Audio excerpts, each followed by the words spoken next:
Hola, buenas tardes, ¿cómo están? Bienvenidos a este tip número 6 de finanzas, en el que hoy vamos a conversar un poquito del tema de los indicadores financieros. Entonces, la agenda de hoy va de la siguiente forma: estados y reportes financieros, los que son los KPI, los Key Performance Indicators, los análisis de tendencia, el sistema DuPont y un ejemplo. Entonces, los estados y reportes financieros, ya en el último tip habíamos conversado un poco acerca de los estados financieros. Vimos que eran fundamentalmente tres: el balance general, el estado de ganancias y pérdidas y el estado de flujo de caja y fondo. Entonces, en estos estados se hace lo que llamamos un reporte anual, que es un informe que se emite anualmente en una corporación por una corporación destinado a lo que son sus accionistas. Entonces, aquí está la información de los estados financieros. Esta es una manera de comunicar cómo estamos y cómo vemos lo que viene posteriormente.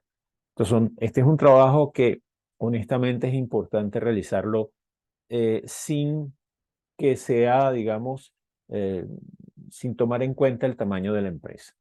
Desde una empresa muy pequeña a una empresa muy grande, hacer este reporte anual es necesario porque nos da como una especie de visión de hacia dónde vamos, no solamente desde el punto de vista de la gerencia que maneja la empresa, sino inclusive desde el punto de vista de los accionistas, más cuando estamos hablando de pequeñas y medianas empresas, en donde sus accionistas son los mismos gerentes de la empresa.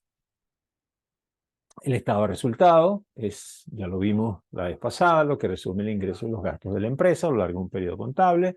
Balance general es un documento donde se describe la posición financiera de la empresa en un momento dado. El capital contable de los accionistas comunes es el capital que proporcionan los accionistas: acciones de capital, capital pagado, utilidades retenidas y otras reservas, que a veces son reservas legales, que establecidas, digamos, en los documentos constitutivos. Lo que son las utilidades retenidas, que es aquella porción de utilidades que ha ahorrado la empresa en lugar de pagarla como dividendo y que permite autofinanciarse. Eso es parte del trabajo o parte de la intención de esas utilidades retenidas. El estado de utilidades retenidas nos da una idea de cuánto ha sido retenido a lo largo de los años y cuál es, digamos, esa información, ¿no?, que está reflejada en el balance. Flujo de efectivo, entradas y salidas de efectivo en oposición a lo que son ingresos y gastos que se reportan para calcular las utilidades netas. Utilidad contable, la utilidad neta de una empresa tal como se reporta en su estado de resultados. Recuérdense que el estado donde se muestra la utilidad neta tiene que ver con el estado de ganancias y pérdidas y que normalmente esa utilidad neta se divide en dividendos más utilidad retenida. ¿Okay? Esos son los dos apartados que se consideran. Flujo de efectivo operativo son los flujos de efectivo generados por las operaciones normales, diferencias entre cobranzas y gastos en efectivo. El ciclo de flujo de efectivo tiene que ver con la manera como el efectivo rota a través de la empresa y genera utilidad. Ya habíamos visto esto en el tip pasado, lo que era un balance general, lo que son, digamos, los activos totales, que los dividimos en corrientes o circulantes, fijos tangibles y fijos intangibles. Y hablamos también del patrimonio, perdón, pasivo y patrimonio, donde hablamos de pasivos corrientes o circulantes, pasivos a largo plazo y todo lo que es la cuenta de capital que la llamamos patrimonio. El estado de ganancias y pérdidas, que es el estado operativo, donde se reflejan los ingresos, los egresos, el pago, digamos, de intereses e impuestos y la utilidad neta.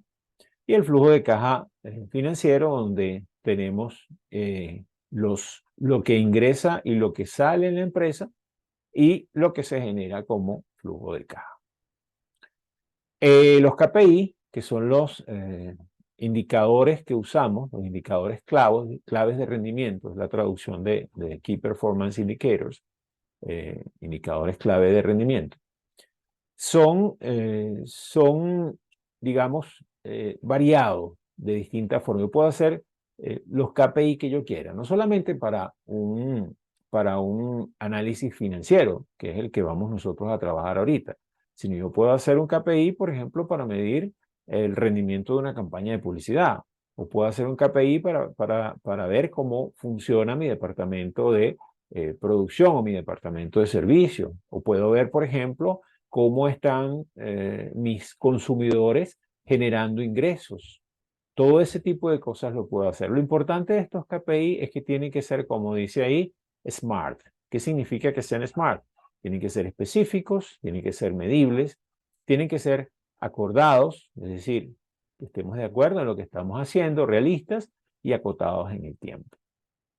Entonces, es importante que esos indicadores cumplan con esas 5, digamos, especificaciones. ¿Por qué? Porque también la idea es que tengamos indicadores fáciles de medir y además de que podamos conseguirles un significado rápido e importante. ¿Para qué sirven estas razones financieras, que son los KPI dirigidos a el área de finanzas? Bueno, hacer un análisis de los estados financieros, podemos predecir el futuro, analizar, digamos, qué es lo que está sucediendo y ver qué podemos, digamos, preparar para más adelante. Las razones financieras nos ayudan a analizar los estados financieros y proyectar. En el caso de las razones financieras lo vamos a dividir en cinco partes. Las razones de liquidez, que tienen que ver con valores tal como aparece acá, por ejemplo, razón de circulante, que sería activo circulante entre pasivo circulante. Déjame ver si puedo hacer un juego acá con el lápiz. ¿Okay? La razón rápida de liquidez, que tiene que ver con activo circulante menos inventario entre pasivo circulante. Razones de administración de activo, que tienen que ver con rendimiento, que es rotación del inventario, costo de ventas entre inventario multiplicado por 360, que es el número de días en un año comercial. Rotación de las cuentas por cobrar nos permite ver en cuántos días estamos cobrando esas cuentas, que sería las cuentas por cobrar dividido las ventas multiplicado por 360. Las cuentas por cobrar, recuerden que las tenemos en el balance general. Y las ventas las tenemos en el estado de ganancia y pérdida. Nos ayuda a chequear esa información. La rotación de los activos fijos, que sería las ventas entre el activo fijo neto. La rotación de los activos totales, ventas entre activo total. La razón de endeudamiento, que sería pasivo total entre activo total multiplicado por 100, porque nos debe dar una razón porcentual. Y la rotación del interés ganado, que es la utilidad antes de interés e impuesto dividido entre los intereses. Entonces, fíjense ustedes que muchos de ellos implican el uso de distintos estados. En este caso, activo circulante, pasivo circulante es balance general. En este caso también es balance general, pero por ejemplo acá costo de ventas entre inventario nos lleva a buscar la información en el estado de ganancias y pérdidas y el inventario en el balance general. Lo mismo que acá, cuentas por cobrar entre ventas, lo mismo que acá, ventas entre activo fijo neto, lo mismo que acá, ventas entre activo total. En el caso de la razón de endeudamiento, fundamentalmente depende del balance general, porque es pasivo total, que es pasivo, digamos, corriente, más pasivo a largo plazo, dividido entre activo total. Eso nos da una relación de cuál es la deuda total de nuestra operación, multiplicado por 100 para darnos un porcentaje. Y la rotación del interés ganado, que tiene que ver con la utilidad dividido los intereses que estoy pagando por el préstamo. Eso me da una idea de cuántas veces tengo yo disponible para pagar ese interés. Si por alguna casualidad no tengo, pues simplemente no voy a poder pagar el préstamo. ¿Ok? Si seguimos acá, vamos a ver las otras razones.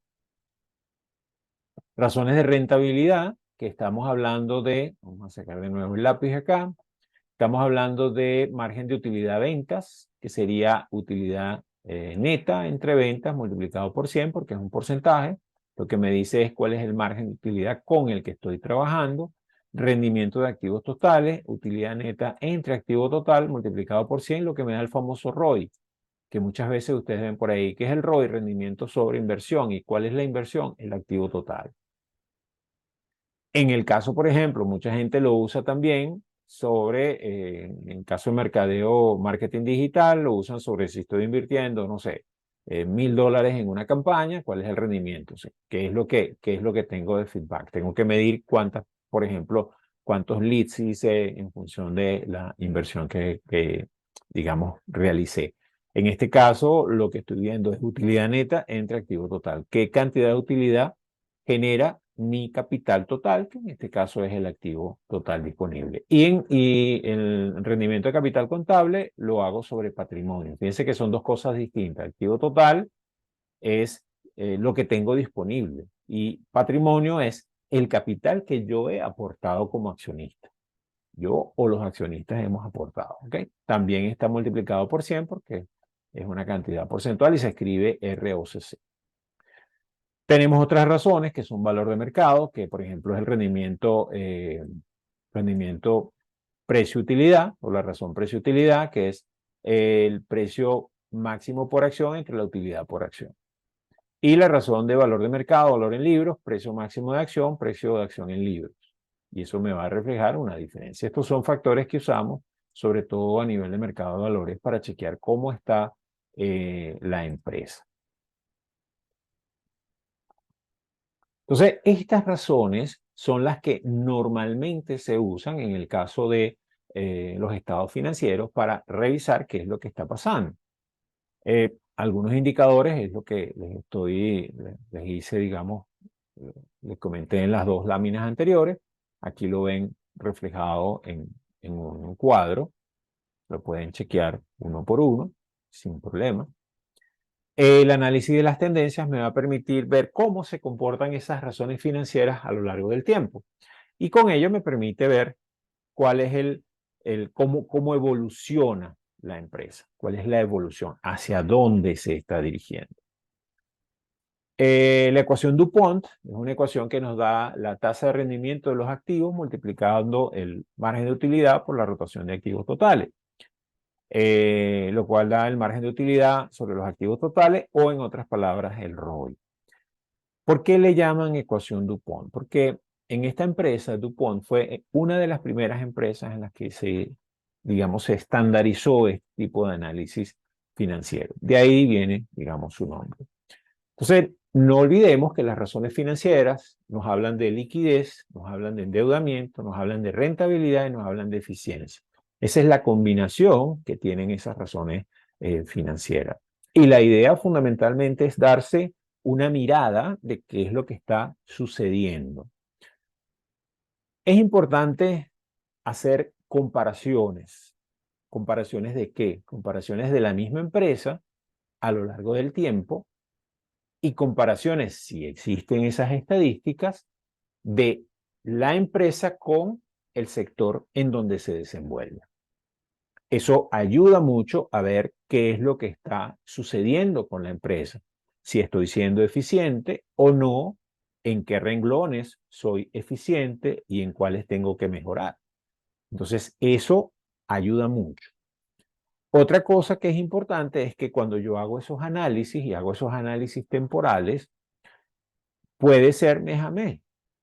Puede ser simplemente comparar qué pasó el mes pasado y qué pasó este mes. Mejoré, tomo las medidas correctivas y puedo inmediatamente seguir trabajando.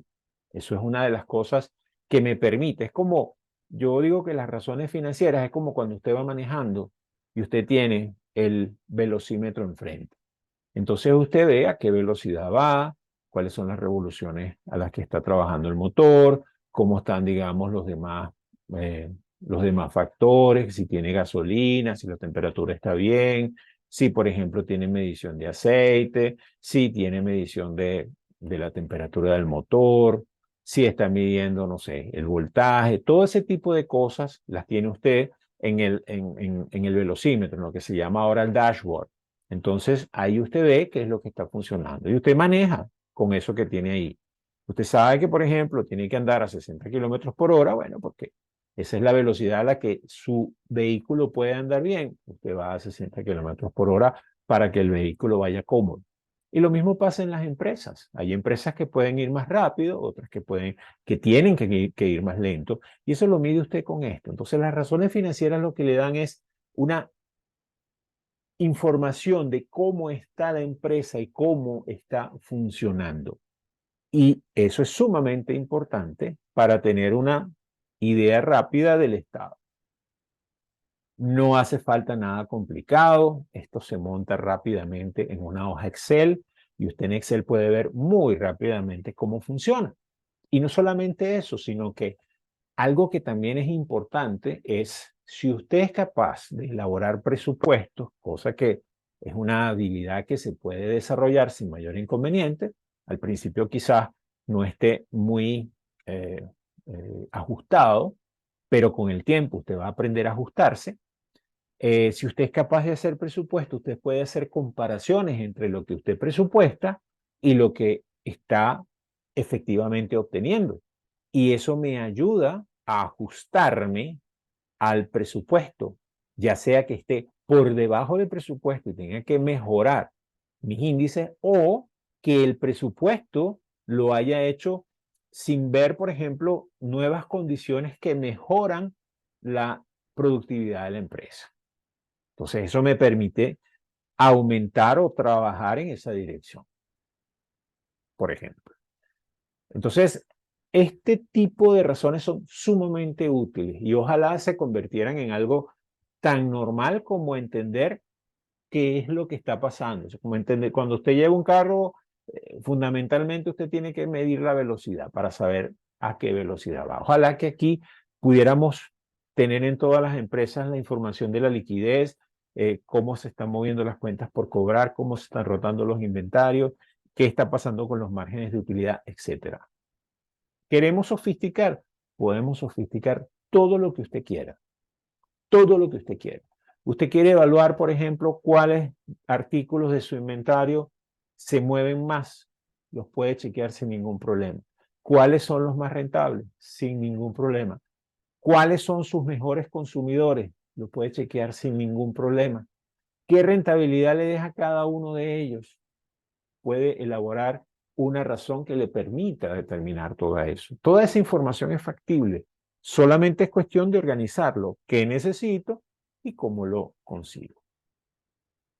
Como les decía antes, la fórmula Dupont lo que me habla es del rendimiento sobre capital, en este caso sobre la inversión. Y eso viene de las utilidades netas entre las ventas, que me da el margen neto de utilidades, de las ventas entre los activos totales, que me da la rotación de activos totales. Aquí tengo la rotación o rendimiento sobre activos, que es el margen neto de utilidades dividido la rotación de activos totales.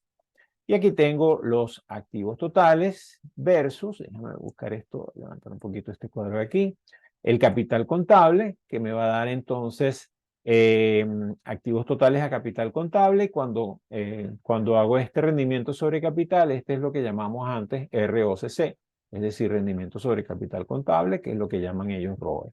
Entonces, lo que veo acá en esta fórmula Dupont es cuál es el rendimiento que tiene mi capital. Importantísimo. ¿Por qué? Porque ese capital es el aportado por los accionistas. Y los accionistas necesitan saber cómo está rindiendo su capital. ¿Por qué?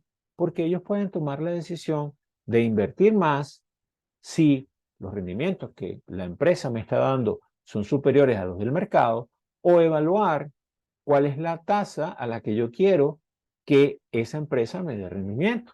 ¿Por qué? Porque puedo comparar con lo que pasa en el mercado.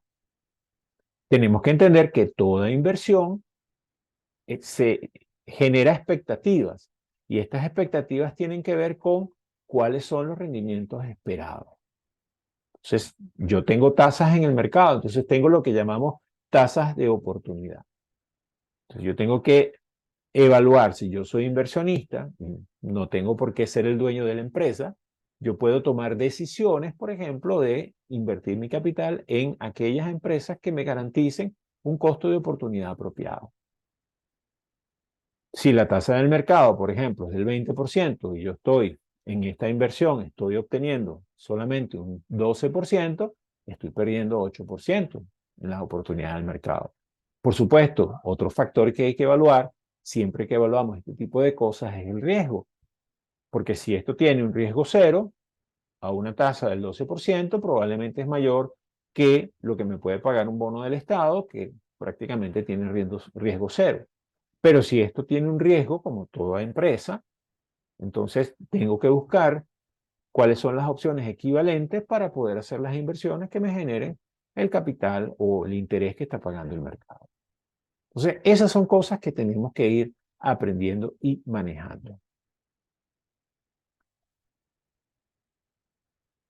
Aquí tenemos un pequeño ejemplo de una empresa que tiene, fíjense ustedes, tenemos acá un estado de ganancias y pérdidas del año 2000, el año 1999, viejo, pero bueno, funciona en millones de dólares.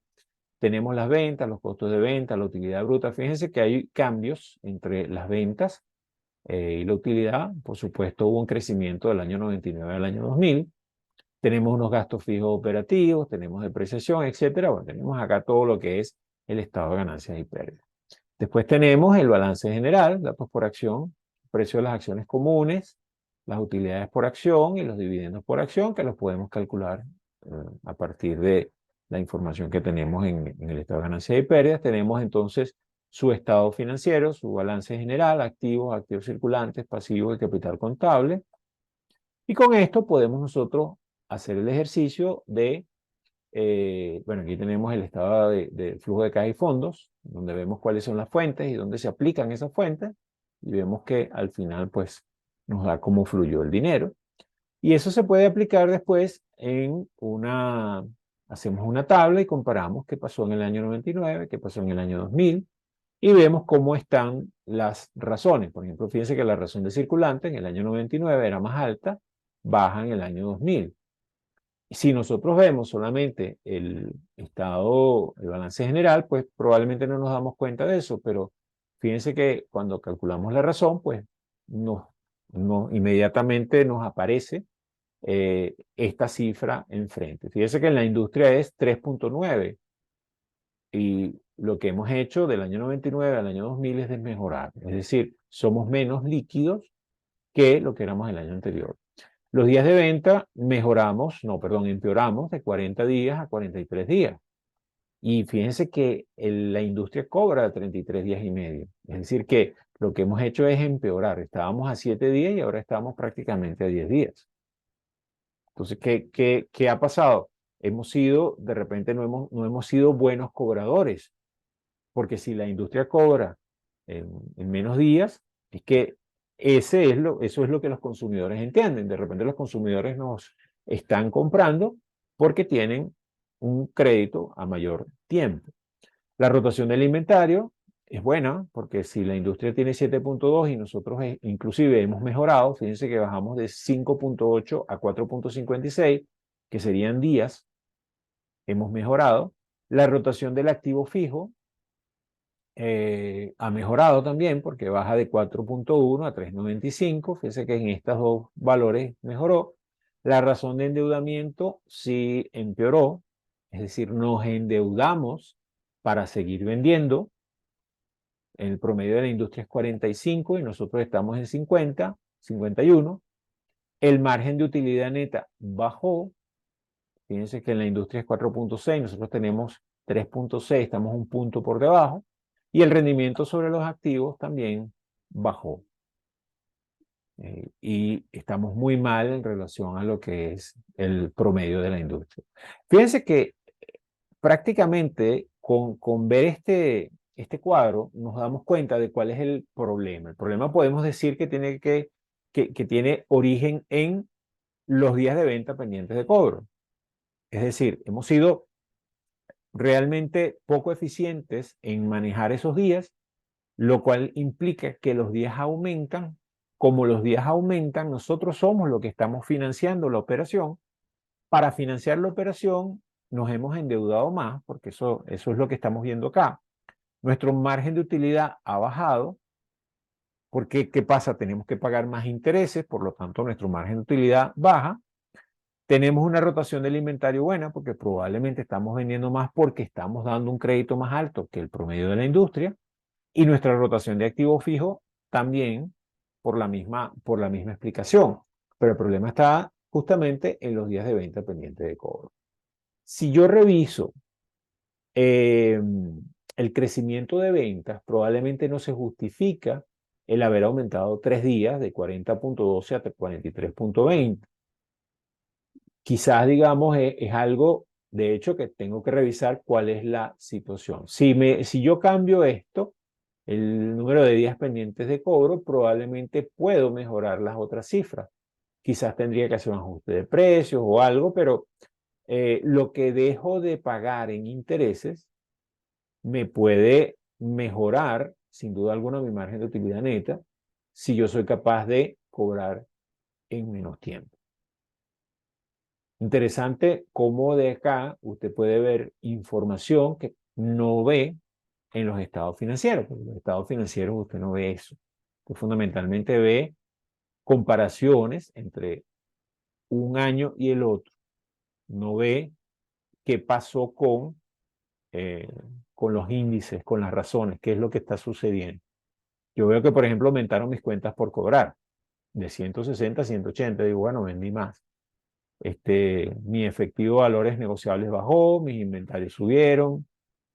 Y fíjense que a pesar de que mis inventarios suben, mi rotación de inventarios baja. Eso significa que los estoy moviendo mejor. Pero también es porque estoy financiando mis cuentas por cobrar. ¿Ok? Bueno, eso era todo lo que tenía que conversar por hoy. Espero que esta idea de los índices financieros les llame la atención. Yo creo que es uno de los temas más interesantes y más importantes para hacer análisis de estados financieros, sobre todo los análisis que se hacen a lo interno de las empresas, para empresas pequeñas o inclusive cuando usted hace análisis de inversión. Esto usted lo puede formalizar, puede modelar toda esta información y colocarla digamos, en una tabla de Excel y hacer comparaciones y ver qué es lo que está sucediendo con la empresa, inclusive comparando con el sector. Entonces, bueno, creo que este tema es sumamente importante. De nuevo, quiero dejarles acá los canales nuestros, que son la página web, el blog, nuestra cuenta de Instagram, el canal de YouTube, por donde ustedes están viendo eh, este tip, y nuestro correo en caso de que tengan alguna información, quieran hacer algún comentario o nos quieran hacer alguna solicitud, con mucho gusto a través de coachingnegocios1@gmail podemos atenderles. Y bueno, es todo por este momento. Espero que este video sea de utilidad y cualquier cosa que ustedes consideren que puedo añadir, por favor me lo dejan en los comentarios y con mucho gusto tomaré en cuenta esa información para incluirla en algún otro video que hagamos. Gracias por su atención.